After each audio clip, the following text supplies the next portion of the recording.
Students, आज हम topic करेंगे हेल्थी एनवायरनमेंट। तो हेल्थी एनवायरनमेंट है क्या? एनवायरनमेंट क्या है? हम बहुत बार पढ़ चुके हैं, बहुत बार सुन चुके हैं। एनवायरनमेंट क्या है कि जहाँ हम लोग रह रहे हैं, सांस ले रहे हैं, जो एक ऐसी लेयर है जिसने हमें चारों ओर से घेरा हुआ है, ठीक है, उसको हम एनवायरनमेंट कहते हैं। इसके अंदर हमारे सारे कंपोनेंट, फिजिकल कंपोनेंट, हमारे सोशल कंपोनेंट, सब कंपोनेंट जो हैं वो एनवायरनमेंट के अंदर शामिल होंगे। तो आज हम अकेला एनवायरनमेंट की बात नहीं कर रहे, आज हम साथ में बात कर रहे हैं हेल्दी एनवायरनमेंट। किसकी बात कर रहे हैं हम आज? हेल्दी एनवायरनमेंट की। एनवायरनमेंट कैसा होना चाहिए? जो हमारे लिए हेल्दी हो। क्या आज का एनवायरनमेंट हेल्दी है? आप किस कंसेप्ट में कह रहे हो कि हेल्दी नहीं है? क्या चीज़ आपको कमी लग रही है? कमी नहीं है, बट जिस लेयर में या जिस फॉर्म में उसको होना चाहिए था, आज वो उस फॉर्म में नहीं है। उसके अंदर बहुत सारे ऐसे कंपोनेंट्स हैं, बहुत सारे प्लूटेंट्स हैं जो हमारे एनवायरनमेंट के अंदर शामिल हो चुके हैं और उन्होंने हमारा एनवायरनमेंट जो है वो पोल्यूटेड कर दिया है। आज का हमारा एनवायरनमेंट जो है वो प्रदूषित वातावरण में हम लोग रह रहे हैं। आज का हमारा एनवायरनमेंट जो है वो हेल्दी नहीं है। हमारा एनवायरनमेंट जो है वो हेल्दी नहीं है, ठीक है। तो हम जिस में सांस ले रहे हैं वो एयर साफ़ नहीं है, जिसमें हम पानी पी रहे हैं, जहाँ से हमारा पानी आ रहा है, पानी हमारे लिए साफ़ नहीं है। जो खाना हम खा रहे हैं वो खाना दूषित है, क्योंकि हम अपने खेतों में इतने रासायनिक पदार्थ जो है वो डालते हैं जिससे कि हमारा जो है फूड जो है, हमारे वेजिटेबल्स हैं वो प्योर नहीं रह गई हैं। आज सब जगह हमारे पास इम्प्योरिटी दिखाई दे रही है। ये तो हम बात कर रहे हैं हमारे नेचुरल एनवायरनमेंट की। एक एनवायरनमेंट होता है हमारा social environment. Have you ever heard about it? Social environment क्या होता है?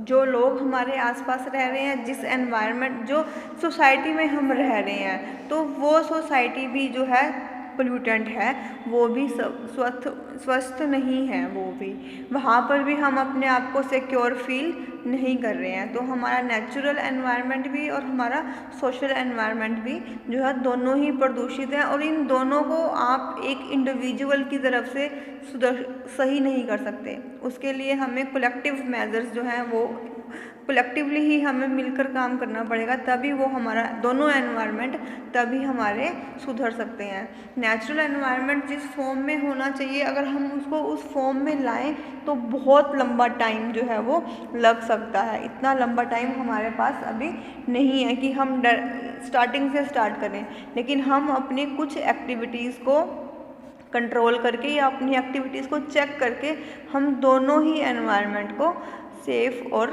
सुरक्षित हम बना सकते हैं, चाहे वो हमारा नेचुरल एनवायरनमेंट है या हमारा सोशल एनवायरनमेंट है। तो आज जो हम बेसिकली बात करेंगे वो नेचुरल एनवायरनमेंट की ही बात करेंगे। तो इसकी फीचर्स कैसे होने चाहिए? सबसे पहला एनवायरनमेंट कैसा होना चाहिए? Pollution free. तो ये पोल्यूशन फ्री कैसे होगा?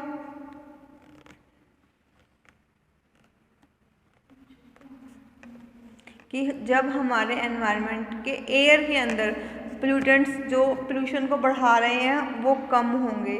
हम कम सल्फर डाइऑक्साइड का यूज़ करें, कम कार्बन डाइऑक्साइड का यूज़ करें, कि जो हमारे व्हीकल्स हैं वो धुआं ना छोड़ें। अगर धुआं छोड़ रहे हैं तो हमें उनकी प्रॉपर जांच करनी चाहिए, उनकी मेंटेनेंस हमने करनी है। तो firstly we have the environment pollution free environment. अगर होता है तो हम कहेंगे हेल्दी एनवायरनमेंट, क्योंकि आज आप यकीन नहीं करोगे, बहुत सारी डिसीज़ ऐसी हैं कि जो इम्प्योर एयर के ब्रीथिंग से ही हो रही हैं, कि जितनी भी ब्रीथिंग प्रॉब्लम्स हैं वो कैसे हो रही हैं? वो एयर पोल्यूशन की वजह से ही हो रही हैं। Then sustainable development. अब हमने लास्ट वीडियो में भी डिस्कस किया था कि डेवलपमेंट हमें चाहिए, हमें तरक्की चाहिए ना, सबको तरक्की। हम डे बाय डे हम कहते हैं हमारी रोड्स भी अच्छी हों, बिल्डिंग्स भी अच्छी हों, ग्रीनरी भी हमारे आसपास हो, तो डेवलपमेंट टेक्नोलॉजी भी हमें चाहिए। तो हम लोग टेक्नोलॉजी को मांग रहे हैं, डिमांड कर रहे हैं, क्या वो सब चीज़ें सस्टेनेबल हैं? क्या वो कितने टाइम तक एग्जिस्ट करने वाली हैं। जितना भी डेवलपमेंट हम चाहें वो कैसा होना चाहिए, सस्टेनेबल होना चाहिए हमारा एनवायरनमेंट। ठीक है। उसके बाद बैलेंस यूज ऑफ रिसोर्सेज, जितने भी रिसोर्सेज हमारे पास हैं वो सारे के सारे रिसोर्सेज कैसे होने चाहिए, बैलेंस्ड वे में हमें उनका यूज़ करना है। ये नहीं है कि एक रिसोर्सेज को हम बहुत यूज़ कर लें, एक को हम ना करें। पेड़ हम काटते रहें, कुछ और उसका अल्टरनेट हम सोचें ना, तो ये चीज़ें क्या होंगी, इम्बैलेंस कर देंगी वो हमारे नेचुरल रिसोर्स को। जितने हमारे पास कंपोनेंट हैं, जंगल हम साफ़ करते जा रहे हैं, ग्रीनरी कहीं उगा नहीं रहे, तो CO2 क्या होगा, बढ़ जाएगा। तो इनका बैलेंस हमें बनाना है कि अगर हम एक एरिया को साफ़ कर रहे हैं तो दूसरे एरिया में हमें जंगल को शिफ्ट करना पड़ेगा, या जहाँ पर जंगल है वहाँ पर और मोर ट्रीज जो हैं वो ग्रो करने पड़ेंगे। Then quality of life, quality of life को भी हमें चेक करना है कि हम किस तरीके की लाइफ जी रहे हैं, कि क्या एक्चुअल में वैसा ही होना चाहिए, क्या हम दिखावे की लाइफ जी रहे हैं, क्या हम नकली लाइफ जी रहे हैं। तो इस तरीके से आप अपनी अगर लाइफ की क्वालिटी को चेक करोगे तो स्पिरिचुअली, सोशली और नेचुरली आप अपनी एनवायरनमेंट को बैलेंस कर सकते हो। कि ये चीज़ है सिर्फ एक इंडिविजुअल देख सकता है कि क्या वो अपनी नीड पूरी करने के लिए एनिमल की हंटिंग कर रहा है, फॉरेस्ट काट रहा है, क्या वो कर रहा है। तो क्वालिटी ऑफ लाइफ आपको चेक करनी है। देन रिसोर्सेज कलेक्टिवली प्रॉपर्टी, एक चीज़ हमें ये मानना है, मानना क्या है ही है कि जितने भी रिसोर्सेज हैं वो सारे सारे कलेक्टिव प्रॉपर्टी हैं। क्या एयर किसी एक जने की प्रॉपर्टी है, क्या सनलाइट क्या एक घर में आएगी, नहीं ना। तो इन सब को यूज़ भी हमने कैसे करना है, कलेक्टिवली, मेंटेन भी कैसे करना है कलेक्टिवली, और उनको वापस रीजनरेट भी कैसे करना है कलेक्टिवली, और इम्प्रूवमेंट का काम भी कैसे होगा कलेक्टिवली। एक इंडिविजुअल एफर्ट्स ले सकता है, इनिशिएटिव ले सकता है, बट जब तक उसको पूरी सोसाइटी का सपोर्ट नहीं मिलेगा तब तक वो वहाँ पर प्रोग्रेस नज़र नहीं आएगी। तो जितने भी रिसोर्सेज हैं ये कलेक्टिवली हैं। देन नेचुरल बेस्ड लाइफ होनी चाहिए कि हमें अपने आसपास ग्रीनरी रखनी है। ठीक है, हम छोटे से एरिया में भी बहुत सारी ग्रीनरी कर सकते हैं, अपने लिए फ्रेश एयर का अरेंजमेंट कर सकते हैं। ठीक है, हम अपने घर में प्लांटिंग कर सकते हैं, घर के आसपास जहाँ हमको खाली जगह मिल रही है, दिख रही है, वहाँ पे हम बहुत सारे प्लांट्स लगाकर अपनी एयर को प्योर करने की कोशिश कर सकते हैं। Then proper balance in all components as we discuss earlier, कि जितने भी नेचुरल कंपोनेंट्स हैं हमें उन सबको बैलेंस बनाना है। एयर के अंदर बैलेंस, वाटर के अंदर बैलेंस, लैंड के अंदर बैलेंस। तो ये सारे के सारे कंपोनेंट्स ऐसे हैं कि जहाँ पर हम बैलेंस बनाकर चलेंगे तभी हमारा काम चलेगा, अदरवाइज़ हमारा एनवायरनमेंट जो है वो अनहेल्दी होता चला जाएगा, जो कि आज के टाइम में हो ही रहा है। आप लोग देख रहे हो कि एक घर में 2 बाइक, 2 गाड़ियाँ, चाहे चलाने वाला एक ही पर्सन होगा। क्यों? क्योंकि हम आजकल कंज्यूमरिज्म की ट्रेंड में जी रहे हैं कि उसके पास 2 हैं तो मेरे पास भी 2 होनी चाहिए, उसके पास 3 है तो मेरे पास। हम शो ऑफ में ज़्यादा बिलीव करते हैं। तो उससे क्या हो रहा है कि रोड के ऊपर ट्रैफिक ज़्यादा बढ़ रहा है, एयर जो है ज़्यादा पोल्यूटेड हो रही है, रोड्स की हमें ज़्यादा डिमांड हो रही है, पॉपुलेशन जो है वो बढ़ रही है। तो इस तरीके से है कि हम अपनी लाइफ को चेक करके, अपनी एक्टिविटी को चेक करके हम अपने एनवायरनमेंट को हेल्दी बना सकते हैं। तो आज चैलेंजेस कौन कौन से हमारे सामने आ रहे हैं? सबसे पहला आ रहा है पोल्यूशन। हम डेली एनवायरनमेंट के इस चैप्टर, इस वीडियो में हम डेली बात करते हैं कि हमारा एनवायरनमेंट कैसा है, पोल्यूशन। हमें चाहिए कैसा, पोल्यूशन फ्री। होगा कैसे? अगर हम शेयरिंग कर सकते हैं, कार पूलिंग कर सकते हैं, कि अगर एक ही जगह पर आने वाले, एक ही स्कूल में, जैसे हम स्कूल बस का यूज़ करते थे बचपन में, ऐसे ही अगर हम एक ही जगह पर, एक ही स्कूल या एक ही ऑफिस में जा रहे हैं, अगर एक ही रूट वाले पर्सन्स हैं तो वो कार को शेयरिंग कर सकते हैं आज। लेकिन सोशली इतने हम लोग इमेच्योर हैं कि हम शेयरिंग में बिलीव नहीं रखते। हम अपने ही बढ़ चढ़कर बड़ी से बड़ी गाड़ी या बड़ी से बड़ी बाइक लेने की हम कोशिश करते हैं, पर लेकिन शो ऑफ ना करके हमें क्या करना चाहिए, हमें कार शेयरिंग की हैबिट होनी चाहिए, ताकि नेचुरल रिसोर्सेज जो है पेट्रोल बचेगा हमारे लिए, ठीक है। उसका हमने चलो एलपीजी उसका हमने अल्टरनेट ढूंढ लिया है, बट लेकिन स्टिल फिर भी हम रिसोर्सेज को सेव करके रख सकते हैं। एनवायरनमेंट में पोल्यूशन हम कम कर सकते हैं, रोड्स पे ट्रैफिक हम कम कर सकते हैं, नॉइज़ पोल्यूशन हम कम कर सकते हैं। जस्ट एक एक्टिविटी कि अगर हम कार पूलिंग या कार शेयरिंग या अपना व्हीकल शेयर अगर हम किसी के साथ करते हैं तो, ठीक है। उसके बाद है सॉलिड वेस्ट। जो सॉलिड वेस्ट हमारे घरों से निकलता है, फैक्ट्री से निकलता है, वो भी हमारे एनवायरनमेंट को बहुत ज़्यादा हार्मफुल पहुंचा रहा है। उसके बाद डेजर्टिफिकेशन, सब जगह जो है मरुस्थल का जो है, जहाँ पे हमारे पास पानी नहीं है, वहाँ पे हम प्लांट्स नहीं कर सकते, वहाँ पर क्या हो रहा है, प्रदूषण की वजह से मरुस्थल का एरिया जो है वो बढ़ता जा रहा है। देन इंडस्ट्रियलाइजेशन, कि आज हम लोग अपने सेल्फ एम्प्लॉयमेंट की बात करते हैं, तो उसकी वजह से भी क्या हो रहा है, हम बहुत सारी इंडस्ट्रीज़ लगा रहे हैं, औद्योगिकरण जो हो रहा है, तो इससे भी जो क्या है पोल्यूशन हमारे लिए जनरेट हो रहा है। देन डिफॉरेस्टेशन, कि हम अपने पेड़ों को काटते ही जा रहे हैं। अभी हमने बात किया कि हम बैलेंस नहीं बना रहे। अगर हम एक एरिया का जंगल साफ़ कर रहे हैं हमारी नीड के अकॉर्डिंग, तो कहीं और किसी दूसरी जगह पर हम जहाँ पर लैंड खाली पड़ी है, वेस्ट पड़ी है, तो वहाँ पर हम प्लांटिंग नहीं कर रहे हैं। काट तो रहे हैं एक्सेस यूज़ में, लेकिन हम उनको रीजनरेट नहीं कर रहे हैं।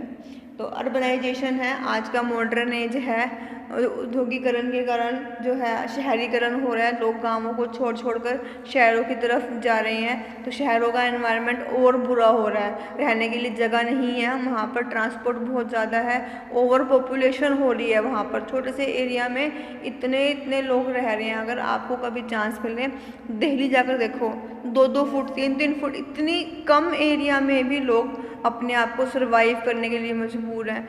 क्यों? क्योंकि अर्बनाइजेशन है, लोगों को ट्रेंड है कि हम शहर में रह रहे हैं, इंडस्ट्रियलाइजेशन है, जॉब वहाँ पर मिलती है, एजुकेशन वहाँ पर मिल रहा है, पर लेकिन उसके जो है प्रॉन्स भी तो हो रहे हैं ना, साइड इफ़ेक्ट भी तो हो रहे हैं, तो उसको भी हमने ही ठीक करना है। वही बात आ रही है, ओवर एक्सप्लोरेशन हो रही है, हर एक चीज़ को हम ओवरली यूज़ कर रहे हैं। एक ही जगह पर जाना है, एक ही जगह से आना है, फिर भी हम शेयरिंग नहीं कर रहे कि क्योंकि हमारे पास पैसा है, हम किसी के साथ क्यों चलें, हमारे में अहम है, हम इस चीज़ को ये चीज़ नहीं देख रहे कि कलेक्टिवली ही यूज़ करने की चीज़ें हैं। अब एक्सेस यूज़ हो रहा है तो उसका एडवर्स इफेक्ट भी हम सबको ही भुगतने को मिल रहा है। हम सबके घरों में आज कोई ना कोई पेशेंट है, कोई कैंसर का पेशेंट है, कोई एस्थमा का पेशेंट है, ये सब क्या है, ये एनवायरनमेंट के ही कारण हो रहा है, ठीक है। पोल्यूशन ज़्यादा है, इस वजह से हो रहे हैं। खाना हमारा दूषित है, हमारा खाना भी इम्प्योर है, जिसकी वजह से हमारे हेल्थ इश्यूज इतने बढ़ रहे हैं। क्या पहले पेशेंट्स की संख्या इतनी होती थी अस्पतालों में, अब अस्पताल भरे पड़े हैं, नई नई बीमारियां, एक्सीडेंट्स जो हैं वो इतने हो रहे हैं क्योंकि ओवर चीज़ें यूज़ हो रही हैं। देन कंज्यूमरिज्म की अभी हम बात ही कर रहे थे कि आपको किसी चीज़ की ज़रूरत नहीं है बट सामने वाले के पास है तो आपको चाहिए, दैट इज़ कॉल्ड कंज्यूमरिज्म। इच्छा नहीं है, ज़रूरत नहीं है, बट सामने वाले को या किसी को आपको नीचा दिखाना है, अपने आप को शो ऑफ करना है, ऊपर दिखाना है कि मैं खर्च कर सकता हूँ, मेरे पास भी कैपेसिटी है। इस चीज़ के लिए हम मार्केट में निकलते हैं, तो उसको हम क्या बोलते हैं, कंज्यूमरिज्म, ठीक है। तो अब कुछ एक एनवायरनमेंट को प्रोटेक्ट करने के लिए स्टेप्स उठाए गए हैं या कुछ तरीके बताए गए हैं कि हमें क्या करना है, एनवायरनमेंट को कंजर्वेशन करनी है, हमें एनवायरनमेंट की कंट्रोल करनी है, हमें पोल्यूशन को कंट्रोल करना है, पब्लिक अवेयरनेस कि हम हर एक, अब कई बार पब्लिकली टैप चल रहा होता है, मैंने खुद बहुत बार ऑब्जर्व किया है कि अगर जो गवर्नमेंट की पाइप है और वो चल रही होती है उसको कोई जहमत नहीं उठाता कि हम उसको बंद कर दें। अगर हम बोलते हैं बंद करने के लिए तो हमें हमारे बुजुर्ग कहते हैं चलने दो ना, क्या दिक्कत है, तेरे कौन सा घर से जा रही है, फिर घर से नहीं जा रही लेकिन कलेक्टिवली प्रॉपर्टी तो वेस्ट हो रही है ना, पानी सबका साझा पानी है जहाँ से निकल रहा है, अर्थ सबकी साझी है। तो ये चीज़ हमने सबके अंदर से दूर करनी है कि अगर पब्लिकली कोई चीज़ वेस्ट हो रही है तो आप का राइट है कि आप उसको ठीक कर सकते हो, आप उसको बंद कर सकते हो, किसी का नुकसान नहीं होगा। बंद चलने में सबका नुकसान है लेकिन अगर आप बंद कर दोगे तो किसी का नुकसान नहीं होगा। कई लोग शर्म के मारे नहीं बंद कर पाते लेकिन आप लोगों को बंद कर देना चाहिए। उसके बाद एनवायरनमेंट एजुकेशन देनी चाहिए स्कूल्स में, कॉलेजेस में। वेस्ट को मैनेज करने के तरीके समझाने चाहिए। आप लोगों ने कभी ऑब्जर्व किया, अगर आप किसी फॉरेन कंट्री का कोई सीरियल या कोई रोड देखो, वहाँ पे 2 या 3 टाइप के कलरफुल डस्टबिन रखे होते हैं, येलो, ग्रीन और ब्लैक, ठीक है।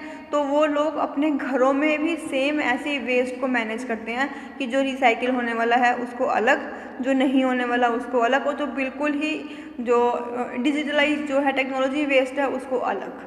इस तरीके से हर एक वेस्ट को भी वो मैनेज करके चलते हैं, तभी वहाँ पर जो है पोल्यूशन कम है, वहाँ एनवायरनमेंट हेल्दी है, पॉपुलेशन भी कम है वहाँ की। Then need of trained persons, हमें स्कूल्स में या मार्केट में या हमें ऐसे ट्रेंड पर्सन्स की ज़रूरत है कि जो हर इंडिविजुअल को ट्रेंड कर सके, उनकी एक्टिविटी को रेक्टिफाई कर सके कि आपकी इन एक्टिविटी से एनवायरनमेंट में पोल्यूशन बढ़ रहा है, आप इन पे कंट्रोल करो। देन टाउन प्लानिंग, जब कोई भी एक गवर्नमेंट टाउन को प्लान कर रही है तो उसकी गाइडलाइंस क्लियरली होनी चाहिए। ग्रीनरी के लिए स्पेस छोड़ना चाहिए, स्पेसिंग पार्किंग के लिए स्पेस प्रॉपर होना चाहिए, ठीक है। और लास्ट, पॉपुलेशन को कंट्रोल करना है, ठीक है, क्योंकि आज जो हमारी इंडिया में है मेजर प्रॉब्लम क्या हो रही है, पॉपुलेशन बहुत ज़्यादा इंक्रीज़ हो रही है, जिसके कारण हमें जगह की कमी पड़ती है। जगह की कमी पड़ रही है तो हम अपने पेड़ काट रहे हैं तो पोल्यूशन हो रही है। तो कहीं ना कहीं एक मुसीबत की जड़ क्या है, पॉपुलेशन। तो हमें अपनी पॉपुलेशन को कंट्रोल करना